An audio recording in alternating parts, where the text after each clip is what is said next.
नमस्कार दोस्तों, मैं हूं अभी जालंधर में। और आप लोगों ने कभी 2-3 दिन से वीडियो देखी होगी। मेरठ की एक जज साहब एक अपनी बेटी का बैंड बाजा और तलाक का जुलूस निकाल रहे हैं, ढोल बजा रहे हैं कि हमारी बेटी का डाइवोर्स हो गया। और वो क्लेम कर रहे हैं कि उन्होंने कोई एलिमनी नहीं ली थी, सारा स्त्री धन जो लड़की का था वो उन्होंने छोड़ दिया और उनकी लड़की के साथ बहुत ज्यादा प्रताड़ना हुई। 7 साल से उनकी लड़की उस प्रताड़ना को झेल रही थी। और जो पति थे महिला के, वो एक इंडियन आर्मी में ऑफिसर हैं। तो सोचिए, अगर कोई इंसान इतना अधिक मतलब बेरहमी है, जो अपनी पत्नी के साथ 7 साल अत्याचार कर रहा है, तो वो इंसान कैसे एक आर्मी में ऑफिसर पे काम कर सकता है। अगर आर्मी में कोई ऑफिसर काम कर रहा है तो उसका एक क्रेडिबिलिटी होती है, उसका एक रिकॉर्ड होता है, उसका एक कैरेक्टर होता है। और इस तरह से उसका कैरेक्टर असैसिनेशन किया गया था। तो आज हम लोग जालंधर में हैं। हम लोग उस पति और उनके परिवार के साथ हैं। हमारे साथ उनके फादर हैं। सर, क्या नाम है सर आपका? मेरा नाम श्याम किशोर अग्निहोत्री। हाँ, श्याम किशोर अग्निहोत्री जी हैं, जो मेजर गौरव अग्निहोत्री के फादर हैं। और ये खुद भी एक रिटायर्ड एक्स सर्विस मैन है। और जानते हैं इनसे कि एक्चुअली बात क्या थी, क्यों डाइवोर्स तक नौबत आई, क्यों ऐसा हुआ, और क्या सच में जो ये डाइवोर्स हुआ है इसमें किसी प्रकार का एलुमनी नहीं लिया गया, क्या सच में कोई मेंटेनेंस नहीं लिया गया, क्या सच में सारा स्त्रीधन छोड़ दिया गया है। तो सर, ये जो एक वीडियो निकाल रहे हैं, जो आपकी बहू थी, जो आपके डाइवोर्स हो गया है, कई तरह के आप पे आरोप लगा रहे हैं, तो क्या इसमें सच में कोई एलुमनी नहीं दी गई है? नहीं, ऐसा है। पहली बात तो ये जो डाइवोर्स हुआ है हमारे बेटे का और बहू का, तो ये हम लोग चाहते ही नहीं थे कि डाइवोर्स हो। इन्होंने एक षड्यंत्र के तहत डाइवोर्स लिया है, जिसमें ये बोल रहे हैं कि एलुमनी नहीं ली। तो मेरा जो पोता है, अभी 1 साल का है, नवजात, उसको अपने बाप से अलग कर दिया। और ये क्या आपसे फोर्सफुली इन्होंने ये डलवाया? आपसे फोर्सफुली नहीं, इन्होंने 2019 में मेरे ऊपर कई केस कर दिए थे। कब हुई थी शादी? कब हुई थी शादी? हुई थी 2018 में। अच्छा, 2018 में शादी हुई थी और 19 में केस कर दिया इन्होंने, 1 साल के अंदर ही। जी, 1 साल के अंदर के उसमें इन्होंने हमारे पूरे परिवार को बहुत प्रताड़ित करने के लिए काफी जोर लगाया। उसके बाद में जैसे तैसे हम लोग बच के, फिर ये लड़की इन्होंने जज साहब ने भेज दी यहाँ पर हमारे घर पे। हमने उसको सहर्ष स्वीकार किया और उसके बाद में 5-6 महीने तक ठीक रही। उसके बाद चलता रहा, फिर वही उसका जो आचरण था पहले वाला वही। तो 2019 में जब केस किया था, तो उसके बाद क्या हुआ था? उसके बाद में लड़की आ गई थी। उसके बाद में हम लोगों ने गवर्नर से रिक्वेस्ट किया, चीफ जस्टिस से रिक्वेस्ट किया कि ऐसे ऐसे मेरे साथ में अपना पावर का गलत इस्तेमाल करके कर रहे हैं। तो उसके बाद उन्होंने उन पर एक्शन लेते हुए फिर उसके बाद कहा कि ठीक है, आप अपना ये समझौता तो उस समय कोई समझौता हुआ था आप लोगों के बीच? नहीं, कोई समझौता नहीं है। इन्होंने अपनी लड़की को वहां से भेज दिया था और मेरा लड़का हल्द्वानी से लेकर इसको घर आ गया था। तो मैंने सहर्ष स्वीकार किया। मैंने चलो ठीक, शाम को भूला, सवेरे का भूला शाम को आ जाए, तो उसको भूला नहीं कहते हैं। तो आ गई, तो मैंने कोई बात नहीं, रहो घर में, रहने लगी। उसके बाद में 5-6 महीने ठीक ठाक रहा। उसके बाद फिर उसका जो पहले वाला आचरण था वही उसने करना शुरू कर दिया। उसके बाद हमारे एक मतलब लड़के के बेटा पैदा हुआ। कब ये बच्चा पैदा हुआ?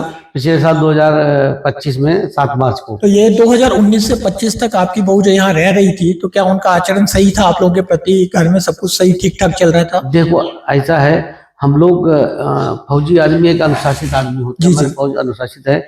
और इन्होंने जो मेरे ऊपर प्रताड़ना का आरोप लगाया है पीड़िता ने, वो बिल्कुल निराधार है। और क्योंकि हमारे फौज में संगठन बना रखे, जैसे आवा है, अगर आपके घर में कोई परेशान करता है तो आपको तुरंत उसके ऊपर मतलब एक्शन होता है, जवान हो चाहे अफसर कोई भी हो। तो उसमें क्या है कि इन्होंने कभी ऐसा कुछ भी नहीं हुआ है। ये जरूर हमको प्रताड़ित करते रही, 7 साल तक खूब प्रताड़ित किया इन्होंने। लेकिन हम समाज में अपनी इज्जत को बचाने के लिए, बेटे का घर न उजड़े, इस वजह से हम, मेरा बेटा, मेरी पत्नी, हम लोग सहते रहे। ठीक है, कभी न कभी सुधार आ जाएगा, कोई बच्चा होगा तो सुधार आ जाएगा। लेकिन सुधार तो आया नहीं। बच्चा हुआ, उसके बाद इनके माता पिता ने ऐसा कुछ षड्यंत्र रचा कि वो एग्रेसिव होने लगी।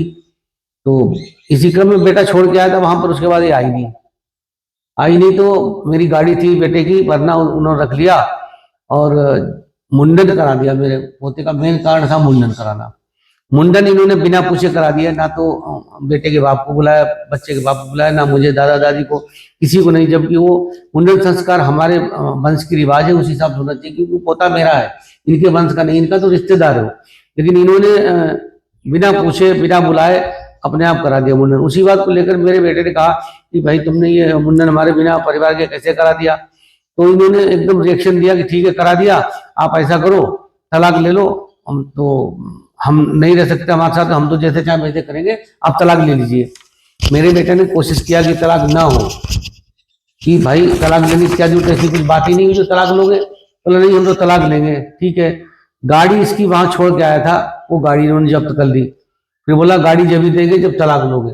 ऐसे करते करते 5-6 महीने गुजर गए। लड़का इंतजार करते रहा कि ठीक है, मतलब हम जैसे तैसे हो सकता है इसका दिमाग सही रहे और आ जाए, लेकिन वो आई नहीं। लास्ट में क्या हुआ, जब वहां पर बैठे पंचायत हुआ, म्यूचुअल डिवोर्स हुआ, तो बहुत ही उससे मतलब इन्होंने कई केस करने की वजह से हम लोग डरे हुए थे कि कहीं और हमारे बेटे पे हम पे सब पे केस ना कर दें। इस वजह से हमने वो डिवोर्स साइन किया। साइन करके कैसे भी मैंने कहा जान बच जाए हमारी लोगों की। तो इन्होंने शर्तें रखी थी, उसमें एक शर्त रखी थी कि कोई भी किसी के जीवन में सामाजिक ऐसा कार्य नहीं करेंगे तलाक के बाद में कि किसी की छवि को नुकसान पहुंचे। लेकिन इन्होंने तलाक के तुरंत बाद ही ढोल बजाए, ढोल नगाड़े बजाए, बेटी को लेके गए। वो ठीक है, वो करो, लेकिन इन्होंने हमारे बेटे की जो थी आइडेंटिटी सार्वजनिक की, बेटे का नाम किया, उसका फोटो लगाया उसमें, और ये भी कहा कि मुझे बहुत प्रताड़ित किया गया परिणीता ने। लेकिन ऐसा कुछ भी नहीं है, कोई प्रताड़ित नहीं किया किसी ने। हम लोग उसे बेटी की तरह मानते थे, बहुत प्यार किया है। सर ये डाइवोर्स कब फाइल हुआ है? जो डाइवोर्स फाइल हुआ था 30 मार्च को, और ये फाइनल कब हुआ है? फाइनल हो गया 4 मार्च को। और सर ये म्यूचुअल डाइवोर्स था? जी म्यूचुअल डाइवोर्स। मतलब 4 दिन में फर्स्ट मोशन भी हो गया और सेकंड मोशन भी हो गया। इतने स्पीड से अगर आपने इंडिया में कोई डाइवोर्स सुना होगा कि भाई 6 महीने का टाइम होता है फर्स्ट मोशन में, सेकंड मोशन में, जो कि कोर्ट स्पेशल परमिशन के बाद कम कर सकती है, लेकिन सिर्फ 4 दिन में 30 मार्च को पहली डेट होती है फर्स्ट मोशन और 4 तारीख को सेकंड मोशन हो जाता है। तो इतने स्पीड से डाइवोर्स सिर्फ एक जज साहब ही करा सकते हैं, आम आदमी के बस की तो बात नहीं है। क्यों सर, आपने कभी सुना था 4 दिन के अंदर किसी का डाइवोर्स हो जाए? नहीं सुना है, और इन्होंने जो कुछ किया कराया, कोई बात नहीं, वो हुआ हमारी सहमति से हुआ। इन्होंने चिट्ठी उसमें लिखती थी कि भाई हम जल्दी जल्दी डिवोर्स चाहते हैं, तो हमने कहा ठीक है, हमारा भी बचाव हो जाए, मेरी जान बचे, कैसे भी मेरे परिवार की, कर दिया। लेकिन इन्होंने जो हमारी छवि धूमिल की है, इसके लिए मैं बहुत आहत हूँ। मेरा बेटा आहत है। दूसरी बात, इन्होंने बोल रहे कि एलिमनी नहीं ली, हमारा बच्चा भी तो इन्होंने रख लिया, उसको मिलने का अधिकार छीन लिया। सर ये आपका कस्टडी में अपने मर्जी से बना लिया। डाइवोर्स की पिटीशन है, इसमें लिखा है कि स्त्री धन जो भी है लड़की का वो आप रिटर्न करेंगे। नहीं, स्त्री धन तो ये तो इसके पास 60-70 लाख का जेवर हमारा है, इसने रख लिया, ले जाके। उसके बाद सामान भी आपने बहुत सारा और उसके बाद उनका जो सामान है वो भी मैं पहुंचा रहा हूँ, आपने देखा है। तो फिर ये झूठ क्यों बोल रहे हैं कि हमने कोई स्त्री धन नहीं लिया है? ये तो हमेशा से ही झूठ बोलते हैं। अगर झूठ नहीं बोलते तो तलाक थोड़ी होती। इन्होंने कभी अपनी बेटी को समझाया ही नहीं, कभी भी नहीं समझाया कि कम से कम। हमने कई बार कोशिश किया बैठ के बात करने की कि भाई इसको लड़की को समझाता हूँ, मैं बात ही नहीं करता, तलाक लो, हमेशा तलाक की धमकी। देखिए मैं यहाँ आया हूँ, आप लोग तो यहाँ नहीं रहते हैं, आप लोग तो यूपी में रहते हैं, गांव में रहते हैं। जी जी। यहाँ आपका बेटा और बहू अकेले रहते थे? हाँ, बेटा आपके आर्मी में एक सम्मानित पद पे ऑफिसर है, अच्छा घर है, सारी सुख सुविधाएं हैं। जी हाँ। तो ऐसी क्या कमी थी आपके बहू को कि उनको डाइवोर्स लेना पड़ा? अब एक्चुअली उनके घर का इंटरफेयर रहता था हमारे घर में, उनकी मदर का, लड़की के मदर का इंटरफेयर रहता था। जैसे वो कहती थी वैसे ही करती थी, और उसी कारण से इन्होंने जो किया है, बच्चे का, सिर्फ इनका लड़का खत्म हो गया था 2022 में, उस लड़के को हमारे पोते में इन्होंने देखना शुरू किया, और इन्होंने उसी षड्यंत्र के तहत ये तलाक करवाया। मेरा बेटे ने लास्ट में भी पूछा, पहली तारीख में पूछा कि भाई देखो अभी भी टाइम है, कोई ऐसी बात नहीं हुई है, चलो तुम, लेकिन ये नहीं आई। मेरे बेटे लास्ट में भी पूछा कि चलो आ जाओ, तब भी नहीं आई। चलो ठीक है, नहीं है तुम्हारी इच्छा है, नहीं मत रहो। लेकिन इस तरीके से एलिगेशन लगाना हमारे बेटे के ऊपर और हमारे ऊपर, तो ये तो बहुत गलत बात है मेरी। सर अगर वो लोग एक छोटे से बच्चे को, अपने बच्चे को बहुत प्यार करते हैं, इसमें कोई दिक्कत नहीं है, लेकिन क्या अगर वो बच्चे से प्यार करते हैं और उस बच्चे से उसके बाप का प्यार छीन लेना या बाप का साया छीन लेना या उसको इस तरह से कंडीशन रखना कि बाप कभी बच्चे को कांटेक्ट नहीं करे, क्या इस बच्चे के प्रति क्रूरता नहीं है? बच्चे के प्रति अन्याय नहीं है? बच्चे जो अबोध बच्चा है, जो जानता ही नहीं, जब वो जानेगा कि हमारा पापा कहाँ है, तो क्या उसके सोच जाएगी दिमाग में, क्या वो समाज में जाके बच्चों के सामने खड़ा होगा कि तेरे पापा कहाँ है, तो क्या जवाब देगा उसको? जरूर उस मानसिक दबाव पड़ेगा उसको। आप लोगों ने ऐसी कंडीशन क्यों एक्सेप्ट की? कोई दबाव था आप पे? नहीं, मैं करता क्या, दबाव तो है ही। उन्होंने मतलब जज हैं, वो कुछ भी करा सकते हैं। हमको भाई इस बात का है कि हमें जेल ना पहुंचाए, मेरे बच्चे कुछ ना करे। उन्होंने तब दुनिया भर के तो पहले ही केस कर चुके थे। आपने झूठे केस के चक्कर दबाव में आके या फिर कोई ऐसा केस ना करें इसीलिए आपने? यही वजह है, और मतलब हमने मजबूरी में किया, क्या करें, हमने छोड़ा और इन्होंने पूरा जेवर रख लिया। अलीमोनी नहीं ली, हम बताते रहे। हमारे बेटे ने बोला कि ठीक है मेंटेनेंस ले लो, हम देंगे मेंटेनेंस, और क्या ना हमारे बच्चे से मिलने का अधिकार दो। बोला नहीं, हमें मेंटेनेंस नहीं चाहिए, ना एलिमनी चाहिए, हम तुम्हारे बच्चे का अधिकार नहीं देंगे मिलने के लिए। अगर नहीं करोगे, मतलब डिवोर्स नहीं लोगे, तो फिर जाओ, तो फिर हम तुम्हें देखेंगे। तो मतलब इसमें कोई एलिमनी या मेंटेनेंस नहीं था, लेकिन बदले में उन्होंने एक बच्चे को उसके बाप से बच्चे मिलने को ले के लिया, लिए मेरे रोक बच्चे दिया को ले लिया। और सारा स्त्री धन उन्होंने अपना वापस लिया है, वापस सारा ले लिया। सामान वापस लिया है। जी जी। आपकी गाड़ी उनके पास है गाड़ी उनके और पास आपने है। एक जमीन भी खरीदी थी शायद लड़की के नाम हाँ, से, 3 बीघा उसके नाम जमीन करवाई थी। जो कि उन्होंने बोला है कि आपको रिटर्न कर हाँ, देंगे, लेकिन बोला है अभी देने किया के। नहीं है। अभी तक कुछ भी गाड़ी भी नहीं दी अभी तक, ना ही वो जमीन के बारे में कहा है। चुपचाप बैठे हुए, फोन करने से फोन नहीं उठाते हैं। सर मैंने अभी बहुत सारी फोटोग्राफ्स देखी थी जिसमें जो लड़की के फादर हैं वो आपसे मिलने आए थे, कई जगह वो घूम रहे हैं। जी। आपके बेटे ने उनको आर्मी में कई जगह जैसे शिलोंग में बहुत जगह घूमा है, पार्टी है, बहुत खुश दिख रहे हैं वो लोग। नहीं, उनका वो जब भी आए, हमारे बहुत सम्मानित होकर के उनका आदर किया गया। मेरे बेटे ने जो अपने माँ बाप को सम्मान देते, वो वैसे सम्मान तो किया। जब इतना सम्मान मिल रहा था, इतनी खुशी, और उन फोटो में मैं देख रहा हूँ हंस रहे हैं, एंजॉय कर रहे हैं, पार्टी कर रहे हैं, तो फिर क्यों अपनी बेटी का घर तोड़ने की नौबत आ गई उनको? ऐसा क्या हो गया जब यहाँ कोई समस्या नहीं है, आपका बच्चा काफी सुलझा हुआ है? ठीक है। देखिए, ऐसा है, विडंबना तो इसी बात की है कि इन्होंने इनके साथ इतना अच्छा व्यवहार करते हुए, इनका सम्मान करते हुए भी इन्होंने ये षड्यंत्र रचा। ये बहुत दुखद है मेरे परिवार के लिए। और मैं तो ये कहता हूँ, जहां भी रहे खुशी रहे, लेकिन इस तरीके के हमारे ऊपर आरोप ना लगाए कि हमारी छवि धूमिल हो। छवि तो धूमिल हो ही पड़ी है, क्योंकि मैं मीडिया के सामने आना ही नहीं चाहता था, लेकिन मजबूरी मेरी ये है कि मुझे अपना पक्ष रखना बहुत जरूरी है। तो बिल्कुल रखना जरूरी है, नहीं तो फिर जो आप पे आरोप लगाए गए हैं लोग यही समझेंगे कि सच में आप अपराधी हैं और इसीलिए आप चुप हैं। तो मैं अप्रिशिएट करता हूं कि आप आ रहे हैं और आप अपनी बात रख रहे हैं, और अकेले सिर्फ बात नहीं रख रहे हैं, आपके पास हर चीज का प्रूफ है, डॉक्यूमेंट्री एविडेंस है। जी जी। आपके पास बहुत सारी वीडियोस हैं, ऑडियो है और सारे डॉक्यूमेंट है, तो इसीलिए मुझे नहीं लगता कि आप कोई भी बात झूठ बोल रहे हैं, असत्य बोल रहे हैं। आपने बताया था कि सर आपके खिलाफ, आपके सामने भी आपके बेटे के साथ घरेलू हिंसा हुई थी कभी? जी हाँ, अब मैं क्या उसको बताऊं, ज्यादा बताने की जरूरत ही नहीं है। जो मतलब वो तो यही कह रहे कि हिंसा की, लेकिन हिंसा तो हमारे प्रति हुई है, मेरी वाइफ के प्रति हुई, मेरे बेटे के प्रति हुई। मेरे बेटे ने निभाया उसको, कैसे भी 7 साल किस तरीके से निभाया, वो तो हम लोगों ने देखा है ना, अड़ोस पड़ोस वालों ने देखा है, हमारे जो लोग हैं साथ में रहते उन्होंने देखा कि क्या कर रहे हैं लोग।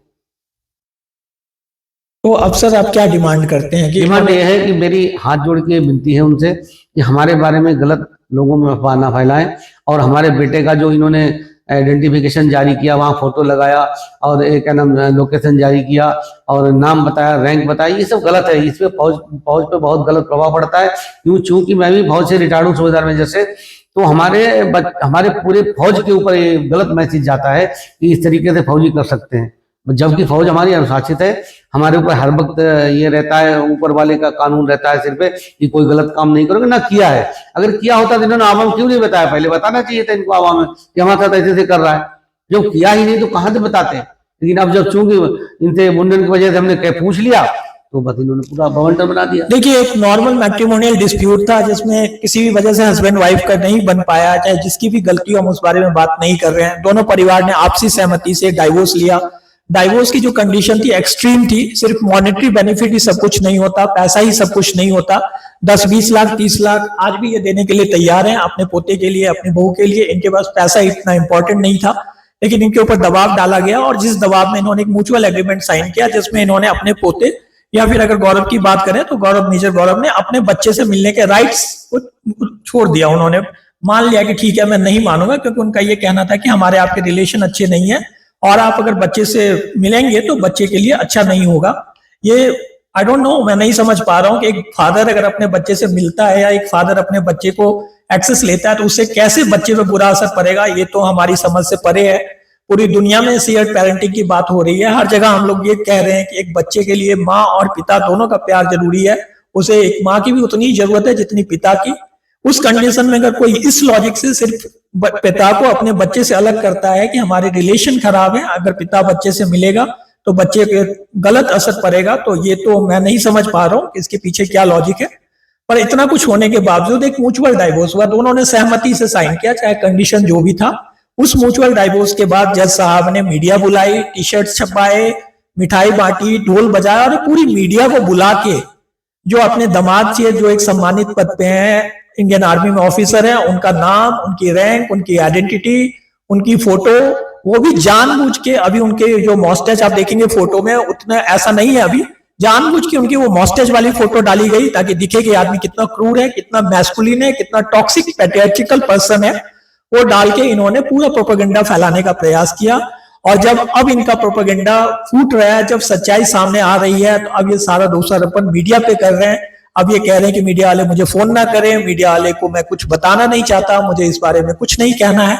अगर आपको कुछ कहना नहीं था तो फिर आपने इतना ड्रामा क्यों किया, आपने इस तरह का तमाशा क्यों किया, आपने झूठी बातें क्यों की?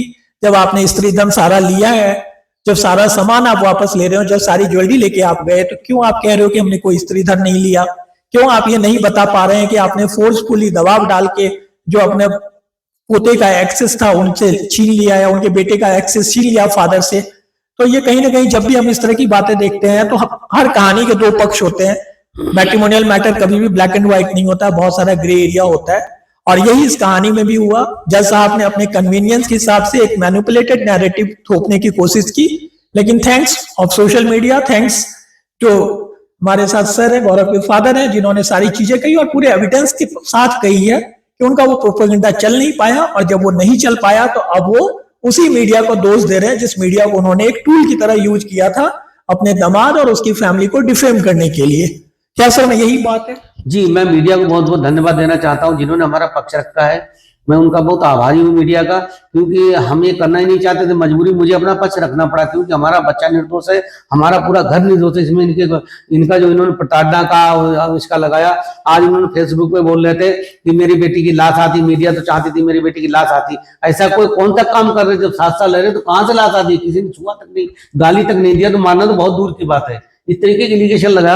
मैं मीडिया का धन्यवाद करता हूं कि मेरे जो पक्ष रखा है इसके लिए बहुत बहुत आभारी हूं। सर आपके 2 बेटे 3 बेटे हैं, जिसमें एक की शादी नहीं हुई, दूसरे बेटे की शादी हो गई, क्या उस बहू ने भी कोई आरोप लगाया कभी आप लोगों पे? नहीं, वो बहू ने बेचारी कभी नहीं, इतनी अच्छी लड़की है, पढ़ी लिखी है, वो जर्मनी में नौकरी कर रही है, लेकिन उसने कभी ऐसा कुछ नहीं। आती है, मेरी मिसेज बोलती है उसको, वैसे ही चलती है, बड़ी हंसी खुशी से मजा आता है खूब रहना। अगर आप लोग इतने बुरे थे, इतने क्रूर थे, इतने दहेज के लोभी थे, तो फिर एक बहू के साथ ही क्यों क्रूरता हुई, दूसरे के साथ क्यों नहीं हुई? तो ये तो उनकी सोच है, क्रूरता तो हुई ही नहीं, बिल्कुल ये तो सोच है। जैसा वो आरोप लगा रहे हैं, आरोप तो कुछ भी लगाएंगे तो उसके लिए मैं क्या कर सकता हूँ, उनका मुंह तो पकड़ नहीं सकता। अगर आप इस तरह के होते तो शायद दोनों बहनों के साथ होता, वहां से भी आप पे आरोप लग रहे हैं। बिल्कुल, वो भी बिना दहेज की शादी हुई है। अच्छा, आपने ये भी बताया था कि शादी में कुछ कन्यादान को लेके आपका कुछ डिस्प्यूट हुआ था, ये मना कर रहे थे कि कन्यादान नहीं, इन्होंने कन्यादान तो लिया ही नहीं है, कन्यादान लिया नहीं है। और क्या नाम, इसी वजह से जब पंडितों से मेरा डिस्कस हुआ, बच्चा वगैरह नहीं हो रहा था, तो इन्होंने इनकी मिसेज ने जाकर के कहीं मंदिर में जाके कन्यादान कराया, उसका मेरे पास प्रूफ है। ठीक है, ये बोलते कुछ है, मतलब शादी के बाद इन्होंने तब कन्यादान को नहीं मानते थे, लेकिन बाद में ग्रह नक्षत्र का जब कुछ दोष आया तो फिर इन्होंने इनकी वाइफ ने, बद्री शर्मा ने जाके कहीं पर उसका कन्यादान कराया, और उसके ठीक 1 साल बाद बच्चा पैदा हुआ। कभी आपका कोई झगड़ा हुआ था जिसमें शायद जज साहब ने कुछ आपको सजेस्ट किया था? नहीं, ऐसा मेरा कोई झगड़ा नहीं हुआ जज साहब से, मतलब किसी और से हुआ था जिसमें कुछ वो झूठे केस करवाने की बात कर रहे थे आप? हाँ, इन्होंने जब मेरा वो 2019 में मेरे ऊपर FIR कराया था, तो हमने अपना पक्ष रखा चीफ जस्टिस के पास, गवर्नर के पास। तो इनकी जब जांच बैठी तो इन्होंने मेरे ऊपर 2 व्यक्ति, एक जितेंद्र, एक कोई और था, 2 व्यक्ति भेजे शाहजहांपुर में, उसका मेरे पास फोटो है, ऑडियो भी है। इनके ऊपर जाकर के 376 का मुकदमा काम कराओ तब ये काबू में आएंगे, ऐसे नहीं इनको कर सकता हूँ। तो जब हमारे वकील ने देखा मेरा नाम ले रहे, उन्होंने बोला चुपचाप यहाँ चले जाओ, नहीं तो बहुत बखेड़ा हो जाएगा। देखिए, मतलब एक रिटायर्ड जज होके अपने ही मतलब रिलेटिव पे एक झूठा मुकदमा हो भी 376 जैसे संगीन धारा में करने की कोशिश करना भी कितना मतलब शर्मनाक है, और कितना बड़ा कानून का मिसयूज है। और शायद ये इसलिए हो रहा है क्योंकि हमारे देश में जनरल न्यूट्रल लॉज नहीं है। हमारे देश में अभी भी जो कानून की नजर में लड़के और लड़की एक समान नहीं है। लड़का सिर्फ अपने जेंडर की वजह से अपराधी घोषित हो जाता है, और लड़की सिर्फ अपने जेंडर की वजह से विक्टिम होती है। तो हम ये नहीं कहते कि सारी लड़कियां गलत होती हैं, सारे लड़के सही होते हैं, लेकिन हमारा ये मानना है कि वैवाहिक समस्याओं में डिस्प्यूट जब भी होता है, गलती किसी की भी हो, हमें उसको डिस्प्यूट को रिजॉल्व करने की कोशिश करनी चाहिए, और जहां लड़का गलत है उसे सजा जरूर मिलनी चाहिए। लेकिन जहां लड़का प्रताड़ित हो रहा है, लड़के के साथ गलत हो रहा है, उसको भी कानून का फर्ज बनता है कि उसकी भी हिफाजत करे, उसके भी मान सम्मान की और उसके परिवार की सुरक्षा की गारंटी होनी चाहिए। और ये तभी पॉसिबल होगा जब हम मैरिटल रिफॉर्म्स की बात करेंगे और जनरल न्यूट्रल लॉज की बात करेंगे। तो हम आज जालंधर आए हुए थे, हमने जो गौरव के फादर हैं उनके साथ बात की, हमें बहुत कुछ इस केस के बारे में पता चला, और हमें यही लगा कि कोई बहुत बड़ा इशू नहीं था। लड़की एडजस्ट नहीं कर पाई फैमिली में, लड़की की जो मदर थी बहुत इंटरफेयरिंग थी, और इसी वजह से चीजें बिगड़ती चली गई। बाकी एक से दूसरा चेन होता चला गया, और कहीं ना कहीं लड़की के भाई की जो डेथ हुई थी, उस डेथ की वजह से उनकी सास को लगा कि भाई इस बच्चे में मेरे कुछ ऐसा साइकोलॉजिकल या फिर इमोशनल उनका अटैचमेंट होगा, वो भी अपनी जगह सही था। और इसी सब में उन्होंने मुंडन करा दिया बिना इनकी जानकारी के, जिसके बाद वाद विवाद हुआ, जिसके बाद उन्होंने सीधे डाइवोर्स का डिमांड कर दिया। गौरव और उसकी फैमिली कभी भी डाइवोर्स नहीं चाहते थे।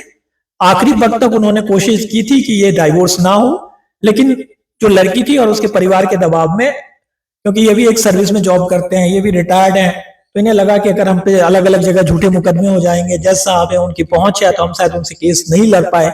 और इसी दबाव के चलते इन्होंने उनकी सारी कंडीशन को मानते हुए म्यूचुअल डाइवोर्स पे साइन किया और ये डाइवोर्स हो गया। लेकिन उसके बावजूद भी जज साहब ने म्यूचुअल डाइवोर्स की कंडीशन को तोड़ते हुए पूरी मीडिया में इनकी फजीयत की, इन पे झूठे आरोप लगाए और इनके मान सम्मान को ठेस पहुंचाई, जो कि बहुत ही निंदनीय है। Thank you.